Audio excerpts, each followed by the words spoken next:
Hello, welcome to my channel Rumi রিথিস world. আজকে ব্লগটা উইন্ডসর প্যালেস ট্যুর নিয়ে। লন্ডন থেকে একটা ওয়ান ডে ট্রিপ ইজিলি করা যায় উইন্ডসরে। উইন্ডসর প্যালেসটা লন্ডন থেকে এই 1 ঘন্টা মতন ডিস্টেন্সে একটা ছোট্ট টাউন উইন্ডসরের মধ্যেই অবস্থিত। ইট ইজ ভেরি বিউটিফুল, খুব সুন্দর, না দেখলে চোখে বিশ্বাস করা যায় না। তো দিস ইজ মাই চ্যানেল।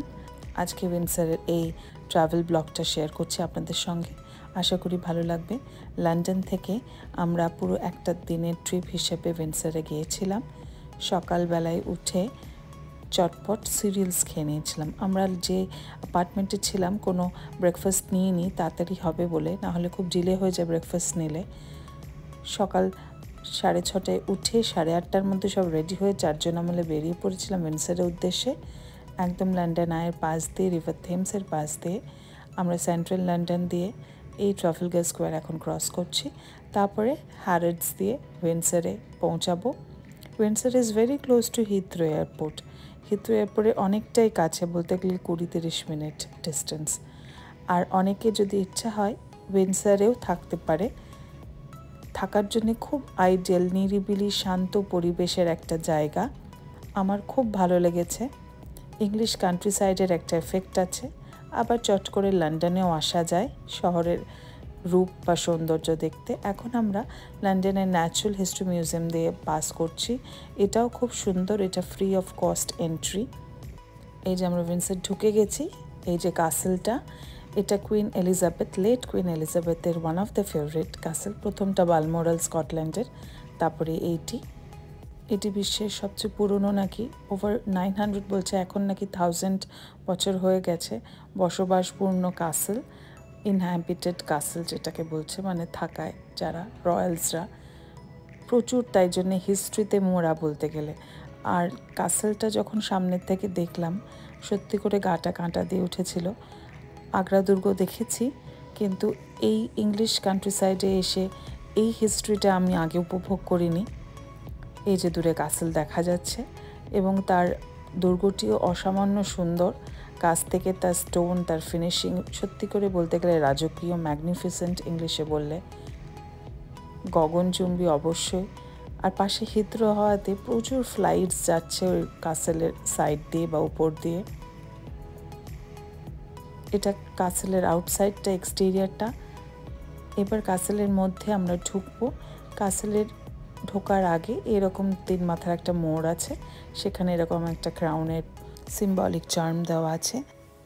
বাইরে এখন প্রায় 1 ডিগ্রি সেন্টিগ্রেড, প্রচণ্ড ঠান্ডা, প্রচণ্ড উইন্ডি। এই যে কাসেলের এন্ট্রি গেট দিয়ে আমরা এখন ঢুকবো। কাসেলের টিকিট অ্যারাউন্ড $35 পর অ্যাডাল্ট, আর সেটা হয়তো সিজনে চেঞ্জ হয়। আর যদি গ্রুপ টিকিট হয় তাহলে আলাদা।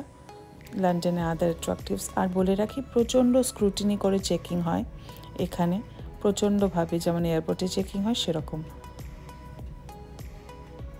প্রচণ্ড গ্র্যান্ড কাসেলটি, এত রাজকীয়। এখানে পা দেওয়ার পরে একটা অন্যরকম অনুভূতি ফিল হয়। আর এই ঘাসে পা দেওয়া যায় না, ওখানে লেখা আছে ঘাসে কিংস গ্রাস, মানে রাজার ঘাস। এখানে আমরা আমজনতা পা দিতে পারবো না। দেশ বিদেশ যেখানেই ঘুরি না কেন, সৌন্দর্যটা উপভোগ করা সবচেয়ে ইম্পর্ট্যান্ট জিনিস। পুরো কাসেলটাই ভিক্টোরিয়ান আর জর্জিয়ান স্টাইলের, কিন্তু কিছু গথিক ফিচার্সও আছে।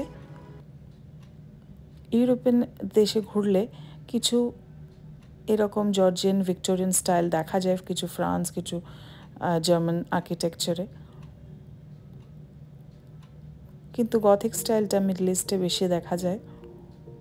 সেই দিনটি খুব উইন্ডি ছিল। অলরেডি ক্রিসমাসের জন্য একটা আলাদা চার্ম, তাই জন্যে প্রচণ্ড উইন্ডি ছিল। আর একটা চারিদিকে উৎসবের পরিবেশ, অনেক ট্যুরিস্ট এসেছিল। এই লেফট সাইডে এখন আমরা সেন্ট জর্জেস চ্যাপেল আর মেরিজ ডল হাউস দেখতে পাচ্ছি। এটা সেন্ট জর্জেস চ্যাপেল। এখানে লেট কুইন এলিজাবেথের বেরিয়াল প্লেস, মানে সমাধিস্থান। এখন আমরা যাচ্ছি না, এখন আমরা এই প্যালেসের দিকে ঢুকবো। 19 স্টেট যেটা চেম্বার্স আছে বা অ্যাপার্টমেন্ট বা রুমস বলতে গেলে, সেটা আগে দেখব। সেখানে ভিডিওগ্রাফি অ্যালাউ না, কিছু স্টিলস তাই শেয়ার করছি। আর ভেতরটা এতটাই সুন্দর, এতটাই চোখ ধাঁধানো সুন্দর, মানে বিভিন্ন রকম রয়্যাল কালার যেটাকে বলে, পার্পল, রেড, গোল্ডেন, তাদের আসবাবপত্র, তাদের ডেকোরেশন, তাদের আর্মসের কালেকশন অসাধারণ। এইটা হচ্ছে ওদের প্রাইভেট এরিয়া, রয়্যালসের রেসিডেন্সিয়াল এরিয়া। ওর পিছনেও আরও এক্সটেন্ডেড এরিয়া আছে। এটাকে নর্থ না সাউথ উইং বলে। একটা উইং আমাদের পাবলিকদের জন্য খোলা, আরেকটা ওদের রয়্যালস। এই গ্রাসটাও যেন একদম মনে হচ্ছে হাতে করে বুনেছে। ওরা কারেন্টলি এখন রয়্যালসলে আছে, তাই arm guard, British arm guard যেটা ফেমাস, ওদের টুপিটাও ফেমাস। সেই ওদের গার্ডিং ওয়াকটা একটু ভিডিও করতে পেরেছি, সবাই ভিডিও করছিল। এটা খুব রেয়ার সাইট, গেলে অনেক সময় দেখা যায়, অনেক সময় আবার দেখা যায় না। ওরা যেখানে ডিউটিতে থাকে সেই সময় যদি আমরা উপস্থিত থাকি, তবে ভিডিওগ্রাফি ওখানে বাধা দেয়নি। ভেতরে অসাধারণ সুন্দর দোকান ছিল। রয়্যালস, কুইন এলিজাবেথ ইংলিশ টি খুব পছন্দ করতেন, তো তাই জন্য ইংলিশ ব্রেকফাস্ট টি বলতো। যাই হোক, সেখানের জন্য ফেমাস কিছু ওনার জিনিস, পছন্দের জিনিস, রয়্যাল জিনিসপত্র সব সেলের জন্য আছে, তার প্রচণ্ড প্রাইস। আর ভেতরে কিছু স্টিলস এই যে ক্রিসমাসের জন্য সাজিয়েছে, প্রচণ্ড সুন্দর ভেতরটা। হেঁটে দেখতে আমাদের 1 ঘন্টা মতন টাইম লাগলো। আর টাইম স্লটে হাঁটতে হবে। আমাদের টিকিট কাটার সময় টাইম স্লট বলে দিয়েছিল, ওই টাইম স্লটে ঢুকে ওরা ব্যাচ হিসেবে ঢোকায়, যাতে রুমটা টু মাচ গ্যাদারিং না হয়, জিনিসপত্র নষ্ট না হয়। এটাকে ভেতরটা মিউজিয়ামের মতন সংরক্ষণ করেছে ওরা। বেরিয়ে আমাদের খিদে পেয়ে গেছিলো, তাই একটুখানি স্যান্ডউইচ কিনে খেলাম। খুব একটা বেশি দোকান নেই, একটাই দোকান আছে। এটা কুইন্সের ফেমাস লেট কুইন এলিজাবেথের করোনেশন স্যান্ডউইচ। পালং শাক, মাস্টার্ড, চিকেন দেওয়া আছে বেসিক্যালি দেখলাম। আমরা তাই যা পেলাম র্যাপ আর স্যান্ডউইচ, ওটা খেয়ে মেরিজ ডল হাউস দেখতে গেলাম। কুইন মেরিজ ডল হাউসটা একদম সত্যিকারের একটি বাড়ির রেপ্লিকা। প্রত্যেকটি ঘর, অ্যাপার্টমেন্ট এবং ইলেকট্রিসিটি, প্লাম্বিং সব কিছুই আসল যেন মনে হচ্ছে। ওখান থেকে বেরিয়ে সেন্ট জর্জেস চ্যাপেলটি দেখলাম। ভেতরে ঢোকা যায়নি, বাইরের থেকেই দেখলাম। ভেতরে সেরকমভাবে ছবি তুলনা বারণ ছিল, কাজও হচ্ছিল ওদের। এই সেন্ট জর্জেস চ্যাপেলে প্রচণ্ড হিস্টোরিক বৈশিষ্ট্য। এখানে লেট কুইন এলিজাবেথের ফাইনাল বেরিয়াল প্লেস, যেটাকে বলে সমাধিস্থান। শুধু লেট কুইন না, কিং হেনরি থেকে শুরু করে আরও অনেক নামকরা ইংলিশ মোনার্কসের এখানে 30 জন মতন সমাধিস্থান। ওদের ভল্ট আছে, সে ভল্টের মধ্যে তাদের সমাধিগুলো রাখা হয়েছে। সেন্ট জর্জেস চ্যাপেলে বিয়েও হয়। এই যে লেট কুইন এলিজাবেথের একটা স্টিল শেয়ার করলাম। ওখানে প্রিন্স হ্যারি, মেগান মার্কেলের লাস্ট বিয়েটি ওই চ্যাপেলেই হয়েছে। ওখান থেকে বেরিয়ে আমাদের যাওয়া হচ্ছে লং ওয়াকে। এই লং ওয়াকটা কুইন এলিজাবেথও নাকি, লেট কুইন এলিজাবেথও নাকি খুব হাঁটতে ভালোবাসতেন। হিস্টোরিক্যাল সিগনিফিকেন্স তো আছেই, আর ন্যাচুরাল সিগনিফিকেন্স এটাই যে চোখে অসাধারণ লাগছিল। 2.6 মাইল বা 4.25 কিলোমিটার লম্বা এই রাস্তাটা, এইভাবে দুধারে গাছে সাজানো। পিকনিক স্পটও নাকি, পিকনিক স্পট আমি দেখিনি, এটা সামারে বোধহয় খুলে দেয় পিকনিক স্পট হিসেবে। লোকাল মানুষেরা অনেক সুন্দরভাবে এখানে হেঁটে টাইম স্পেন্ড করছিল, কিন্তু প্রচণ্ড ঠান্ডা ছিল। রাস্তার শেষে একটি কিং জর্জের স্ট্যাচু আছে।